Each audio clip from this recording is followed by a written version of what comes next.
Welcome to Test Drive Tuesday. In this video, we are going to show you how to perform what's called a silent appraisal. We'll only proceed with this step if the customer has a vehicle they want to sell or trade in. The silent trade walk is one of the most powerful steps in the sales process, and when done correctly, it can set you up for success from the very beginning.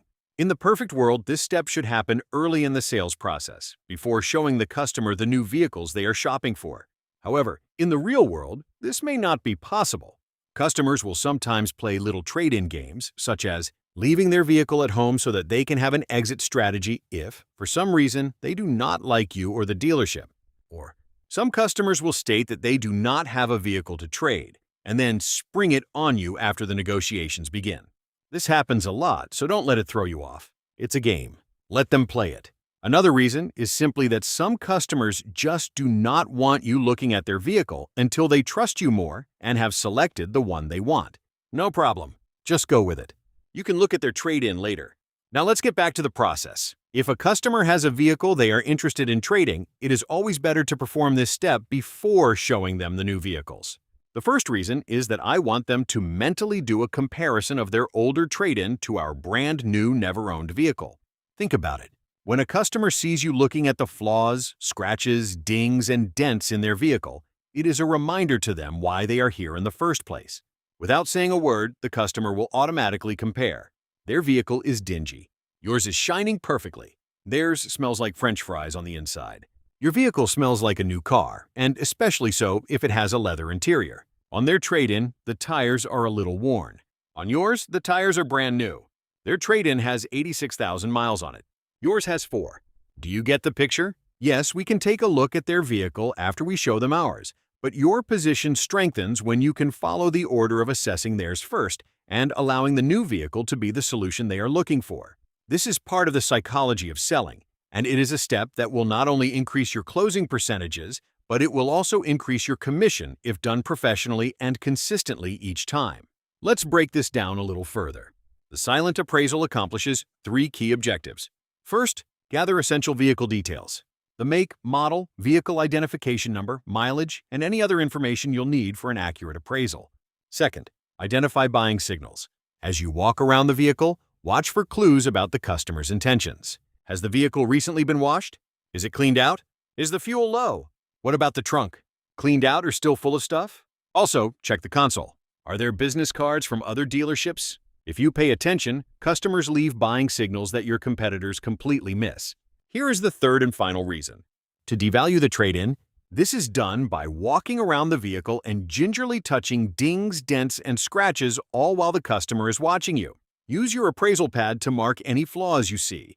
Now, keep in mind, you are not appraising the vehicle. You are simply making notes of the positives and negatives about the vehicle. You will be amazed that many customers start trying to sell you their vehicle. They talk it up. Sometimes they will fess up with what happened to cause that scratch or dent. It is very important to get your customer physically involved in this walk around. Also, don't forget, sit inside the vehicle, start it up, and have the customer read off the exact mileage. Think about it. If you had your customer look at the odometer and read you the mileage, where is the first place he is going to look when sitting in your new vehicle? That's right, the mileage. Remember, his has over 80,000 miles and yours has around 4. This is a great comparison in which you really didn't have to say anything. It's monkey see, monkey do. Your customer will look at your new vehicle the same way you looked at theirs. Here's a helpful tip. Look at the vehicle with a buyer's eyes. Ask yourself, if I were spending my own money on this car, what would I notice? What would give me pause? What might affect my decision to buy? This mindset is sometimes called the $100 ding-down. For every imperfection you point out, the customer's perceived value of their vehicle quietly drops, often by around $100 per ding or scratch. Don't overdo it, but don't skip it either. Be subtle and specific. Touch it and write it down. Doing so helps the customer realistically lower their expectations before the actual cash value is ever presented. Why customers overestimate trade-in value. Here's something important to understand. Due to online research, most customers arrive at the dealership with inflated expectations about what their vehicle is worth. Online valuation tools provide multiple condition ranges: excellent, very good, good, and fair. And most customers naturally assume their vehicle falls somewhere near the top. But here's the reality. No trade-in is ever appraised at excellent condition, because reconditioning costs must always be factored in. Always. To give you a sense of the gap, consider this example. A vehicle rated excellent might show a value of $14,882. Very good drops to $13,582. Good comes in at $12,282. And fair sits at $10,382. That's a spread of over $4,000 from top to bottom. And most customers don't realize they're not at the top. Questions to ask during the silent appraisal. As you walk around the vehicle, use these questions to gather information and guide the conversation. Number 1, did you buy this vehicle new or pre-owned? Number 2, how long have you owned it? Number 3, what do you like most about it? Number 4, what is one thing you would change about it? Number 5, does the vehicle have an extended service agreement? Number 6, have you kept up with the manufacturer's recommended maintenance? Number 7, what have you done in the last 12 months to improve the value of your vehicle? Number 8, on a scale from 1 to 10, with 10 being showroom perfect, how would you rate your vehicle? And finally, the trial question. Number 9, are you willing to part with this vehicle? That last question is critical.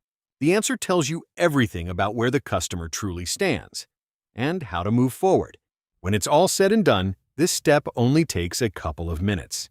Remember, this is not the actual trade appraisal from the pre-owned manager. It is simply a continuation of fact-finding. Friends, I invite you to make this a consistent part of your selling process. Trust me, your competitors are not performing this step, and they are missing car deals. That wraps up this section. If you have not already done so, make sure you subscribe to this Make Up Your Mind to Sell page, and don't forget to tune in each week for a new Test Drive Tuesday training video.